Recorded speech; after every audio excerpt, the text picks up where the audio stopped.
Oh mein Gott, ich sterbe.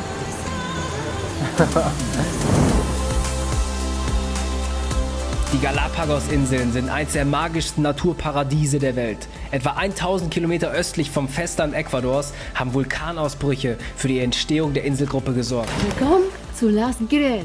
die heute bis zu 95% Naturschutzgebiet ist und damit sicherer Lebensraum für eine einzigartige Tierwelt. Ja, man muss echt ein bisschen aufpassen, dass man nicht auf die drauf tritt, ne? Die sind ja einfach überall. Wirklich einzigartig, denn die meisten Tiere, die wir hier treffen, gibt es wirklich nur noch hier. And I remember so many things when I was a child. We used to run from the school and just with our underwear jump into the water and play with the sea lions. In diesem Video lernst du echte Drachen kennen, gigantische Schildkröten, verspielte Seelöwen und Sind das nicht wunderbare Bewegtbildaufnahmen für euch? dass ein harmonisches Leben zwischen Mensch und Tier absolut möglich ist. Wie ist das echt hier überhaupt? Unglaublich, Galapagos. Du kannst nicht 1 Meter gehen, ohne dass irgendwas Krasses hier mit den Tieren ist. Das natürliche Habitat von den Schildkröten. Und jetzt gerade habe ich gemerkt, dass hier 3 Seals liegen. Wunderbar. Die Sonne knallt dir anders. Das ist Galapagos, the wildlife destination on the world. Aber das wahre Abenteuer, um jetzt auf die Galapagos-Insel Santa Cruz zu kommen, beginnt jetzt. Oh mein Gott. Dinosaurier. Wir sind einfach immer noch am Flughafen, gerade aus dem Flieger ausgestiegen. Zuerst nehmen wir einen Bus vom Flughafen zur Inselüberquerung. Mit unserem kleinen Bummelbus sind wir jetzt hier an der Küste angekommen und werden das kleine Bootstaxi rübernehmen. Guck mal, ein Dinosaurier. Oh mein Gott. Da hat jemand schon mal am Schwänzchen geknabbert. Siehst du deinen Koffer, Mausi? Vorletzte Stage mit dem Bus zum Dorf. Alemana. Hey du, Galapagos? Galapagos. Wow. Gerade unser Galapagos-Paradies bezogen, es ist einfach ein Traum, ja. Einfach ein Traum. Wir laufen hier vom Tor jetzt Richtung Wohnung. Das ist unser Außenbereich hier. This is the place. Look at this. Welcome to Santa Cruz, Galapagos. My name is Andrea Jimenez, and I'm 27.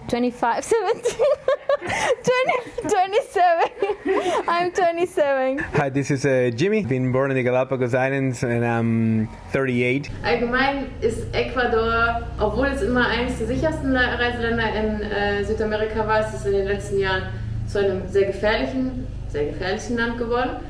Aber die Galapagos-Inseln sind total safe. If there is something priceless, it's safety. It's something you cannot buy with money. I mean, no matter which credit card you have, it's something you just cannot buy with money. We don't have in our mind here like the reaction about going to the ATM and then before you start walking, even just look back, look behind and see who's coming. Das ist unser erster Morgen und deswegen gehen wir jetzt um 7 Uhr zum ersten Morning Walk zum Beach. Hafen. Also bei den Galapagos, es gibt natürlich auch völlig unbewohnte Inseln, aber ich glaube, man hat voll dieses Bild im Kopf, ja nur Strand und Tiere und so. Ganz viel Natur ist ja auch unendlich viel, aber trotzdem ist das natürlich eine ganz normal bewohnte Insel sozusagen. Da hast du auch einen Basketballplatz hier oder einen Zahnarzt und alles halt, was du brauchst. 95% Naturschutzgebiet, diese ganze Galapagos-Inseln hier, aber trotzdem gibt es die schönsten und prächtigsten, modernsten, europäischsten Cafés. Die Preise hier sind relativ steep, also viel steeper als im Vergleich zum Ecuador-Festland. Because all of the things you have to bring by airplane, so always is expensive. But the cost of the life, it's like in a same way that you are spending money and you are earning money from your jobs, so you earn double of the mainland, so you spend at least double of from the mainland. Going to eat at the main street, obviously we don't get to do it every day, but I think most of locals, we get to go to one of these main restaurants in the main street, something like once a week. Some families might get to do it once every 2 weeks, but yeah, I think we do it. Als Veganer hier am Fischmarkt anzukommen, ist ja die eine Sache, ne? Aber was wir hier für eine Vogelvielfalt sehen, diese riesigen Pelikane, oh mein Gott. Also es ist wirklich ein bestialischer Gestank, aber dieses Bild hier mit den Tieren, unglaublich. Wie der Seelöwe einfach versucht, die ganze Zeit den Fisch zu klauen. Absolut widerlich, der ganze tote Fisch, aber natürlich eine interessante Futterquelle für die Tiere. Ja? Da werden die faul, ne? Und denken, ja, das ist ein Lieferservice. Hi.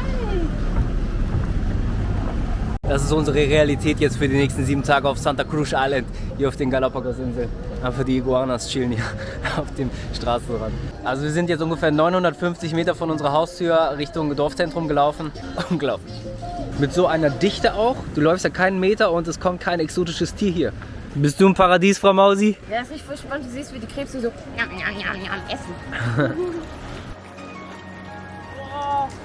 Oh, ich sehe hinter dem Stein, wo du das Sachen draufstellst, komm. Oh, guck mal. Hier die Iguanas. Die Dinos.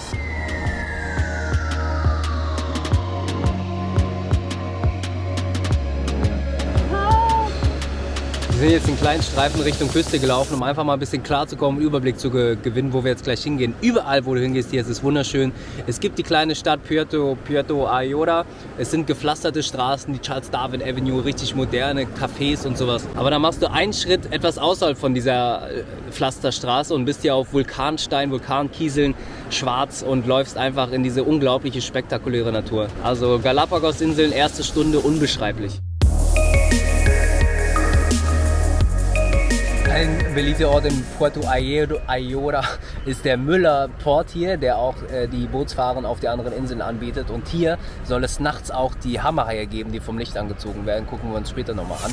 Jetzt sind wir auf der Suche nach Seals. Die sind hier sehr bekannt an dem Ort.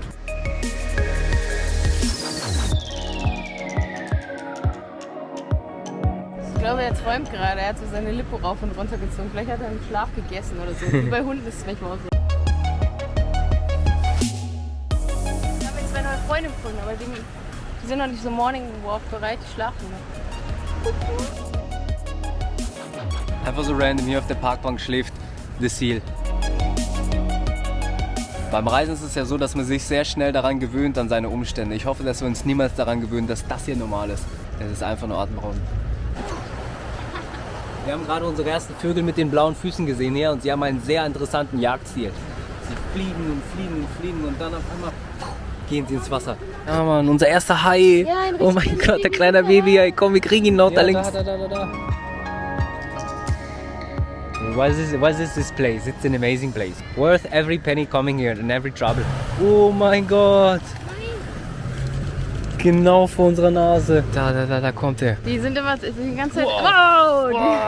Die reißen die ganze Zeit zusammen und machen wie Synchronschwimmen. Immer so bam, alle 3 zusammen runter. Dann fliegen sie ihre Runde da so. Und wieder alle bam. Ich glaube, den habe ich. Neben dem Supermarkt siehst du hinter mir auch einige der wenigen ATMs hier auf der ganzen Insel. Auf der Insel wird es empfohlen, Bargeld immer dabei zu haben und hier könntest du dich bereichern. Auch am Hafen sind unendliche Taxis. Wir werden jetzt aber den Kilometer zurück zum Haus einfach spazieren. Taxifahrt hier im Ort kostet einfach 1,50 € oder so, egal wo.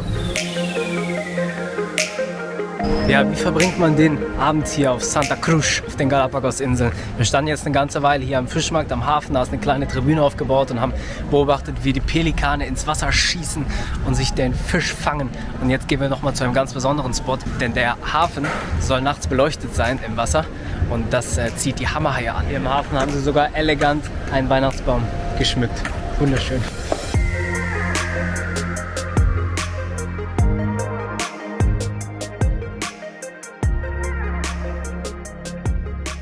In general, people that come to the islands is people that really not only they show respect for nature, but they really love what we are, what we do. They really love the location itself. We don't have to teach them so much about protecting nature. They know what to do. I'm very happy that most of people, I would say 90% of people, maybe a little more than that, they really respect nature and they know the place that they are coming to visit.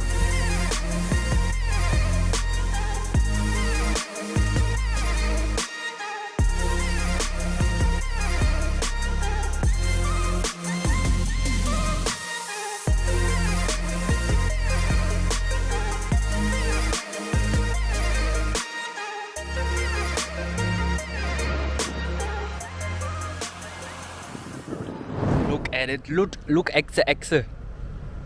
Amazing getarnt hier auf dem Stein. Was ich mir aber wünsche bei den Galapagos-Inseln sind eigentlich mehr Mülleimer. Jetzt liegt hier so ein kleines Stück Plastik rum. Das würde ich jetzt mitnehmen. Ach, schau.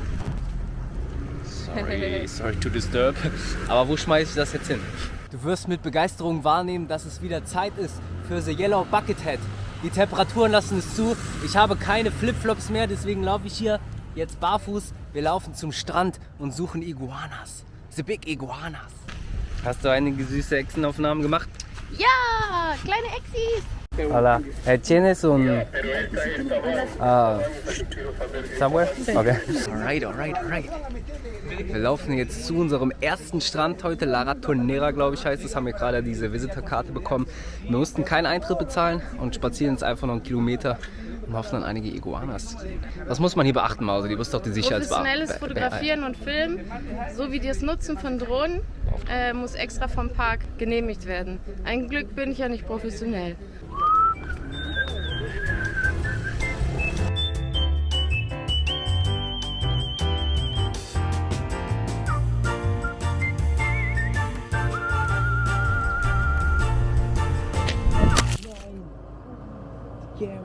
Wow, are you okay? Eine beeindruckende Handwerkskunst hier aus Ozeanplastikmüll. Also Naturschutz und Recyceln und alles steht hier echt einfach sehr, sehr weit oben auf der Liste. Marine plastic pollution is one of the most worrying challenges that the archipelago is facing. Let's have a look for the iguana. Come. The marine iguana is unique in the world. Endemic of the Galapagos Islands, this species reminds us about... Ist das auch eine marine Iguana? Ich glaube, das ist nur ein kleiner Baby-Echse. The time of the dinosaurs and mythic dragons. Iguani. Very difficult because they're so camouflaged in the lava rock. We can confuse marine iguanas with lava rocks, just until they suddenly make a characteristic sound. Hast du einen gefunden? Ja! Yeah, I see now. This sound is the only noise they make and is the way they eliminate the excess of salt. Oh, they rest in the rocks to recover energy and warm up. That's nice. Ich habe ihn gefunden. Gleich kommt Lea und sie wird so sagen, wow! Eine Sekunde. Er bewegt sich.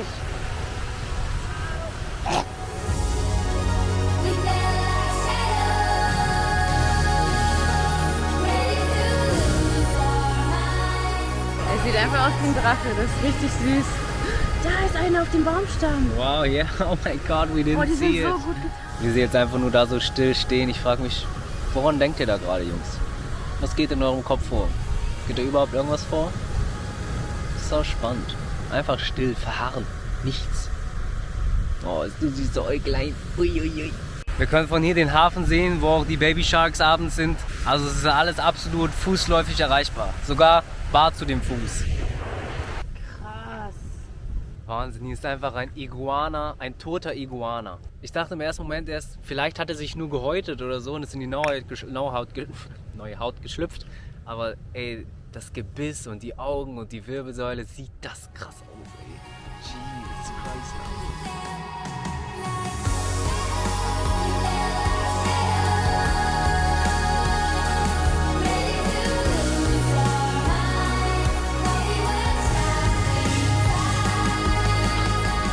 Haben wir Wort hierfür?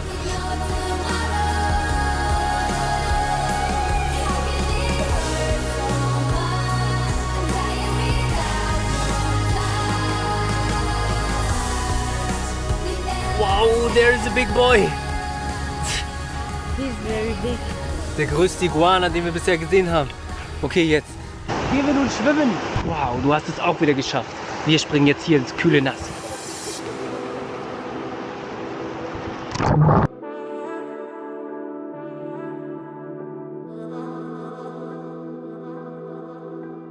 Ich habe im Wasser einfach gerade 2 riesige Rochen gesehen, sowas habe ich noch nie gesehen, mit so einem riesigen Stachel einfach. Ich hatte so Schiss in dem Moment, weil die einfach direkt neben mir geflogen sind im Wasser. Unglaublich. Wir sind hier bestimmt schon seit 20 Minuten am Strand. Ich war schon 2-mal im Wasser und jetzt gerade habe ich gemerkt, dass hier 3 Seals liegen.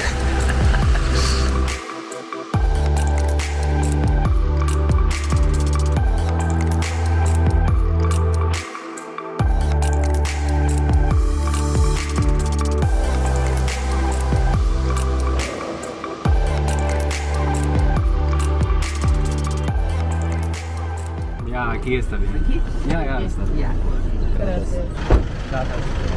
Okay, hasta luego.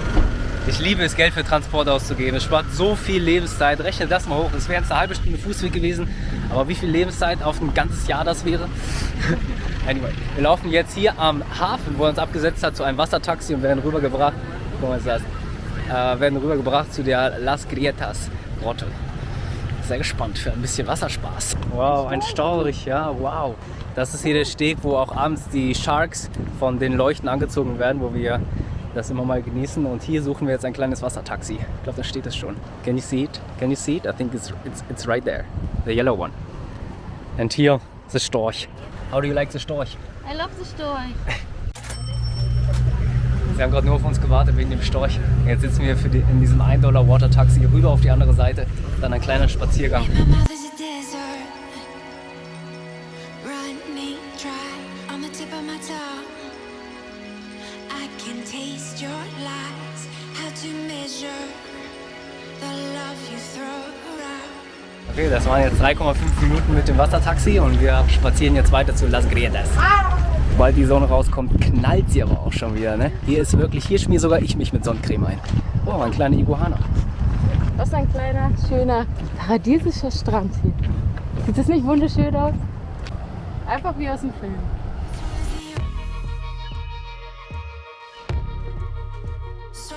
Diese Kakteen sind so crazy. Die wachsen wie ein Baum und dann diese Blätter dran. Krass. Massiv. Gracias. We'll be back 20 minutes. Thank you. Wir waren so schnell drüben, was wir nicht wussten, ist, dass die nur geführte Touren in Las Grietas machen und die nächste beginnt 9:30 Uhr. Ergo 20 Minuten warten wir jetzt hier und dann geht's los. Wäre natürlich nicht wir, wenn wir uns jetzt einfach nur aufs Bänkchen still sitzen. Wir gehen jetzt hier zum Dock und sehen da schon die ersten Seals und Iguanas. This is a good way to spend your 20 minutes. Oh mein Gott, wer bist du denn? Bist du der kleine Uiuiuiui? Oh. Uiui. And I can't touch the floor, so full of emotion. I can't keep anymore. Are we out of time? Will we be swallowed whole? Don't give up on us now. Man muss echt ein bisschen aufpassen, dass man nicht auf die drauf tritt. Ne? Die sind ja einfach überall. Bisschen achtsam gehen auf den Galapagos-Inseln.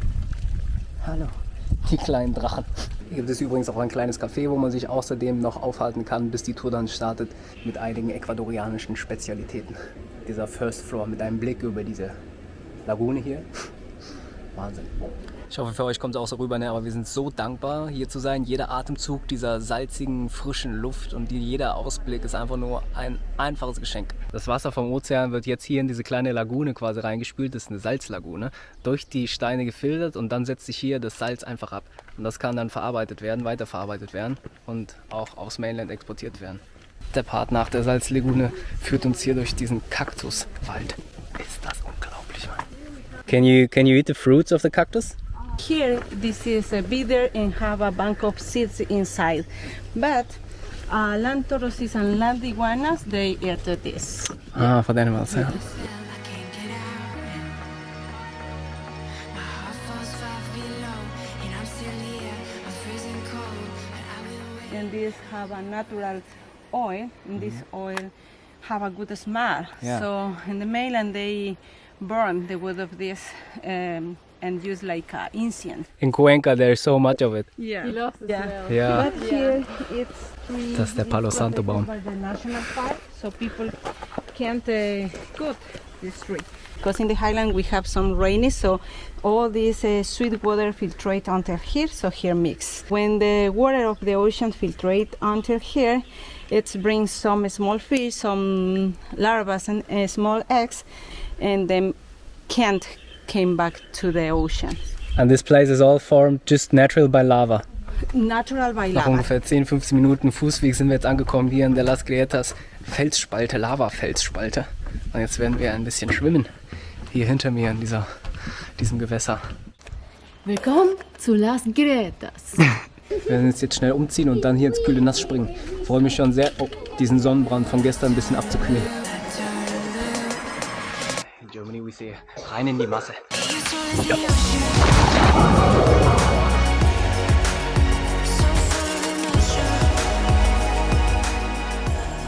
Our favorite thing to do, it will be free diving. and we always go to either very early in the morning or at midday, which is kind of empty, to this place locally known as Las Grietas.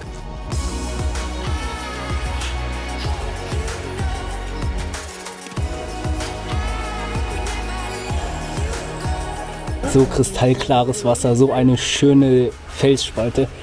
Und so blau. Ja, diese riesigen Fische teilweise, die dann so, wow. Also Rating Las Grietas auf jeden Fall, I would say.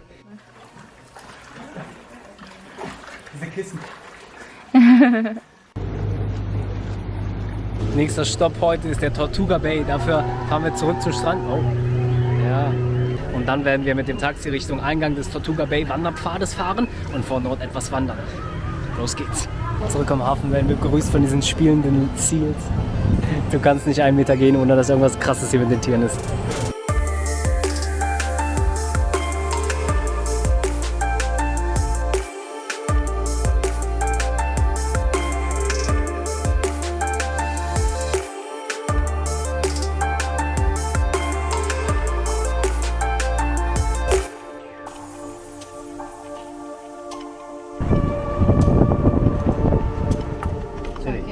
Okay, bueno. Gracias. Okay, von hier jetzt 1 Kilometer marschieren zum Strand. Oh, die Sonne knallt, Leute. Das ist anstrengend. Das hier ist der Walk zum Tortuga Bay. Man kann auch direkt ein Wassertaxi für $10 pro Person nehmen, aber wir haben uns jetzt entschieden zu laufen. Haben uns gerade eingetragen. Der Eintritt hier ist auch gratis. Also muss ich nur eintragen, dass er auch wieder rauskommt. So, und jetzt ist ungefähr 20 Minuten Fußweg, würde ich sagen. Ja, das wurde uns aber auch empfohlen, das zu laufen, weil der Weg einfach so schön ist. Ist der schön? Ja, das ist wunderschön. Schön, sehr schön. Und FPV. Jetzt! Ich kann das Wasser sehen! Okay, no swimming today. Boah, so grell. I can't see anything. Ja, Tortuga Bay ist heute einfach ein bisschen wild, ne? Rote Fahne draußen. Lea versucht hier den Iguana einzufangen. Siehst du ihn auf dem Felsen?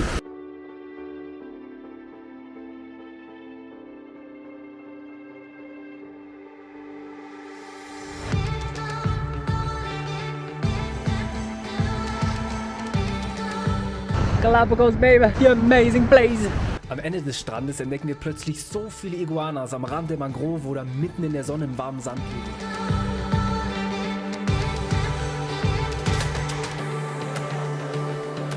Wir sind jetzt bereits einige Tage hier und es ist einfach absolut unglaublich, wie entspannt die Tiere sind. Sie haben überhaupt nie gelernt, Angst vor dem Mensch haben zu müssen. Und jetzt überleg mal, das ist auch deine friedliche Wahrnehmung gegenüber Tieren, mit der du als Kind aufwächst. I have obviously a lot of memories, and I remember so many things when I was a child. Just listening at the bell ringing at the school, which is about 12:30 midday or something. We used to run from the school, which is about a half block to an area close to the shoreline. We just leave the backpacks and get all the shirts and the long pants and everything from the uniform from the school, and just with our underwear just jump into the water and play with the sea lions and doing long distance competitions with our friends, swimming without being worried about even the waves taking our backpacks or something. And then not long after that, like an hour after that, then our parents coming with the belt looking for us, like, where are you? Like, the lunch is ready. And then we just to run in the water and then free dive and hiding behind the rocks. Or it was so magic.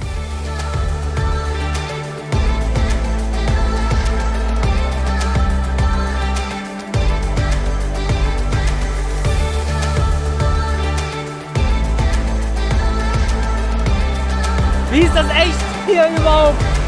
Unglaublich, Galapagos. Wunderbar. Die Sonne knallt dir an, ich war wirklich nicht viel in der Sonne und ich habe mich heute auch eingecremt. Uiuiui, mein Schatz. Oh. Es tut so weh. Scheiße. Bevor wir zu unserem letzten Abenteuer, zu den riesigen Turtles aufbrechen. Sind das nicht wunderbare Bewegtbildaufnahmen für euch? Wir möchten dir natürlich auch zeigen, wie wir hier vegan auf den Galapagos-Inseln, speziell auf Santa Cruz, überleben. Und das zeigen wir dir jetzt ganz kurz. Erstmal genießen wir ein Coffee with Almond Milk. Almond Milk. cool. In Ecuador gibt es überall Stevia. Da macht sich der 3 Kilo Zucker wieder in seinen Kaffee. Ich lobe Ecuador, dass die hier Stevia haben. Und was machst du? I like brown sugar. It's very expensive, for example, the fruits on the mainland, on Ecuador, on Ambato, on Quito, you buy with $5, you buy a lot of fruits, for example. Here it's completely different, so you just can, with $5 you can just buy 2 or 3 fruits, but it doesn't matter because you are in a, you know, in a magic place. So Just got this. Okay, das war einfach. Ich habe gerade diesen Wasserbehälter abgegeben. Den können wir für 2 Euro nachfüllen. Das ist sehr einfach. Das sind jetzt 10 Meter bis zum Haus, dann komme ich nicht ganz so verschwitzt wieder zurück. Wollte dich jetzt einfach mal ganz kurz mitnehmen zum Supermarkt, um dir zu zeigen, wie wir hier vegan essen.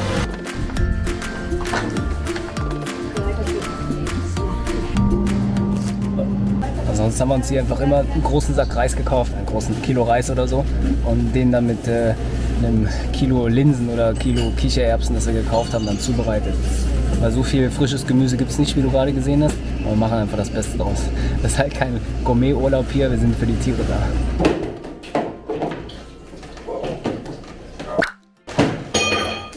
Wir sind jetzt geübt mit diesen Wasserwechseln. Ein Weinglas kaputt gegangen. Ja. Wie in jeder Wohnung. Allein dieser Wasserspender spart ja auch so unendlich viel Geld, wenn du mal daran denkst. Wollen jetzt hier keine kleinen karierten Deutschen sein, aber überleg, einmal 1 Liter Wasser im Supermarkt kaufen, kostet 1 Euro ungefähr. Wir brauchen locker 1,50 sogar. Wir brauchen locker 4 Liter pro Nase jeden Tag. Ja, Mathematik, 12 Euro ungefähr pro Tag. Und allein, dass wir dieses Ding hier haben, der kostet 2 Euro für 20 Liter. Aber es spart halt auch einfach unglaublich viel Plastik. Allerdings, unglaublich viel Plastik, und wir kochen auch relativ viel damit. Das ist jetzt der vierte, den wir einfach in den 7 Tagen hier jetzt verwendet haben. Das wollte ich hier gerade auch noch zeigen. In Ecuador ist alles meistens so in $1 verpackt. Das hier ist hier $1. $1 Brokkoli. Du siehst, es ist quasi genau 1/4. Und auf dem Festland haben wir für 60 Cent einen ganzen bekommen. So einfach als Vergleich. Vamos! Hey, buenas noches. Buenas noches. Buen día, Pedro. ¿Cómo está, man? Alter, ich bin so, warum bist du so verwirrt? Working on Spanish. Trabajo. Es ist unglaublich, wie viele Schildkröten wir auf dem Weg allein schon hier sehen. Das ist ja ihr natürliches Habitat, und hier kraxeln sie ganz langsam eben Tag für Tag lang. Wahnsinn. Ich kann mir gar nicht vorstellen, was wir jetzt entdecken werden.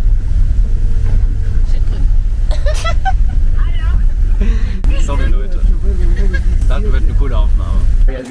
Okay, hey, I will try 39, okay? They're usually a little taller. Okay, wir haben jetzt für 7,50 Euro hier den Eintritt bezahlt, was den Guide-Service inkludiert, die Lavatunnels und hier die Rubberboots. Größe 38. Passt. So, jetzt ist es 9 Uhr. Die Pforten haben sich gerade hier geöffnet für diesen Ort. Rancho Primisaos sind wir gerade. Und es sind noch einige Leute mit uns auf der Tour, aber es ist wirklich sehr, sehr leer. Das Material ist das gleiche wie unsere Nägel quasi. Man sieht an den Ringen der Schale, wie alt das Tier ist. Es ist andersrum wie beim Baum, also je weniger Ringe, umso älter ist. Opposite the tree. Opposite. Opposite the tree. Original turtle style.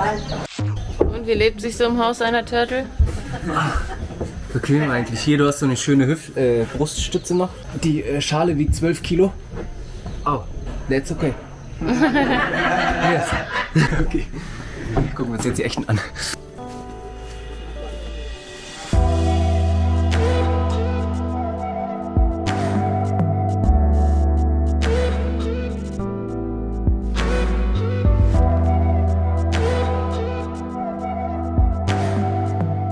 Wusstest du, dass die Turtles überhaupt gar keine Zähne haben? Ich wusste es nicht. Die schlucken einfach das Gras runter oder die Früchte. Das sind so 4 bis 5 Kilo, die am Tag essen. Wahnsinn. Yeah, the grass is still there. This is they introduced. And the seeds from the fruit there, Yeah, I think. this is the guava fruit. Guava, ja. Das ist die Guava-Frucht. Neben Gras essen sie auch Früchte, und diese Guava ist so eine der Lieblingsfrüchten. Haben wir gerade in der Losung gesehen, ne? Die Samen. In der Losung. Die ganze Fläche hier auf der Insel ist das natürliche Habitat von den Schildkröten. Und diese Ranch wurde quasi so gebaut, dass den Touristen die Chance gegeben wurde, die Schildkröte in einem, ja, für alle sichere Umstände quasi, dass wir die hier besuchen können. Das ist so Wahnsinn, ey. Man kann sich das gar nicht vorstellen. Also, Mir fehlen voll die Worte. Das ist einfach nur krass. Die liegen hier einfach rum, wirklich so, ich will nicht sagen Hunderte, aber es sind wirklich viele. Und wenn du ein bisschen schiefen Blick hast, dann könntest du sie auch verwechseln mit einfach großen Steinen. Sieht einfach aus wie ein Moving Stone. Jeden Tag findest du ja auch eine andere Anzahl an Schildkröten vor. Liegt daran, dass sie sich auch einfach frei bewegen können. Wenn es ein bisschen kälter ist und regnet, dann sind nicht so viele hier. Ich habe noch nicht rausgefunden, wieso. Aber wenn es wärmer ist, dann kommen die nach hier. Wahrscheinlich wegen den ganzen Pools, kann es sein.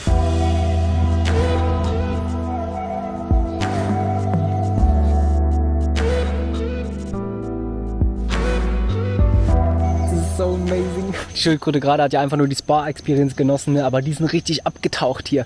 Nur noch das Köpfchen guckt raus. Uiuiuiuiuiui.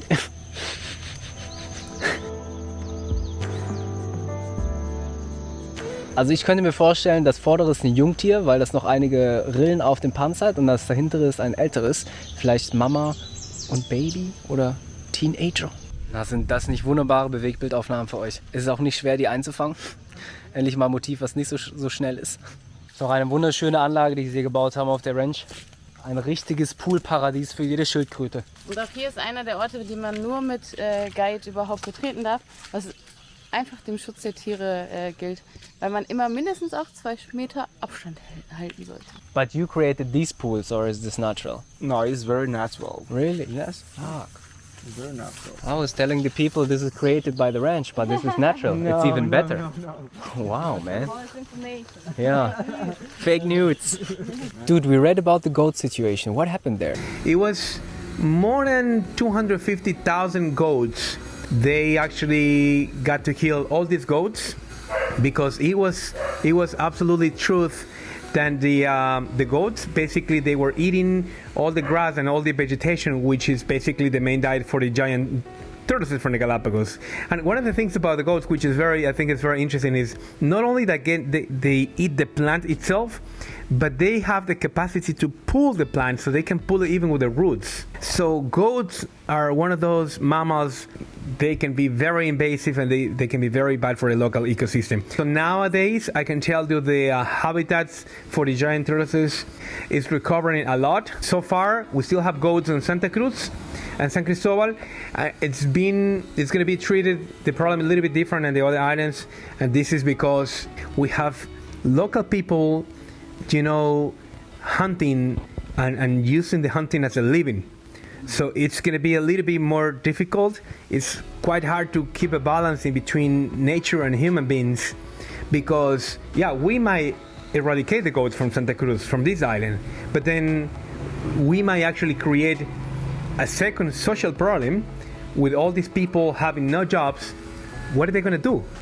So it's quite hard, but we're doing our best efforts about, trying to keep the balance.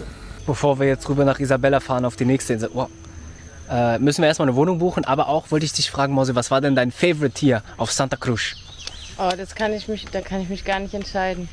Also die Schildkröten waren jetzt absolut abgefahren, aber auch die ganzen Iguanas am Beach und die Seerobben waren cool, die Haie waren cool. Also eigentlich... Alles cool. Ja, was willst du denn favorisieren? Also ich glaube, mein Favorit war der schwimmende Iguana mit mir im Wasser. Yeah. I love this one. Wir hoffen, wir konnten in diesem Video einiges mitgeben über die faszinierende Tierwelt hier auf der Galapagos-Insel, konnten dich inspirieren, dass diese Tierwelt wert ist zu schützen. Und sehen uns im nächsten Video mit einigen Pinguinen, hoffen wir doch mal. Also, one of the places we love together, it was Isabella Island.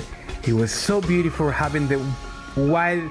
It's more than 4 kilometers of white sandy beach right in the town. I cannot even tell it's in front of the town, it's right in town.